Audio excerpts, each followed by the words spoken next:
ఇది ఒకటే సెటైరికల్ పాట. దానికి డాన్స్ చేశాను కదా, చూసారా? బాగుందా? నేను ట్రైన్ అయ్యాను అనుకున్నారా? నేను ఎక్కడ ట్రైన్ అవ్వాలా?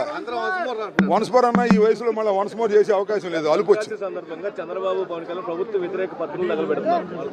వాళ్ళిద్దరిని తగలబెడతారు రేపు ఎన్నికల్లో. చంద్రబాబుని పవన్ కళ్యాణ్ని అపవిత్రమైనటువంటి ఆ పొత్తుని భోగి మంటలో వాళ్ళు కాగితాలు తగిలేశారు. వాళ్ళ పొత్తుని రేపు ఎన్నికల్లో తగలేస్తారు. ఇది వాస్తవం. చూడండి సార్, ఎలా ఉంది ఇంతమంది ప్రజల మధ్య నియోజకవర్గం మొత్తం కదిరొచ్చింది. ఎలా ఉంది సంబరాలు చేసుకోవడం? చాలా సంతోషంగా ఉంది. సంక్రాంతి సందర్భంగా, భోగి మంట సందర్భంగా నృత్యం చేయటం, పాటలు పాడటం, ఇదే హ్యాపీ. బాగుంది, అద్భుతంగా ఉంది, ఆనందంగా ఉంది. ఆనందాన్ని ఆస్వాదించాం. మనిషి ఆనందాన్ని ఆస్వాదించాలి. కష్టాలు వచ్చినప్పుడు గట్టిగా నిలబడాలి, ఆనందం వచ్చినప్పుడు ఆనందంగా ఉండాలి. అంతే తప్ప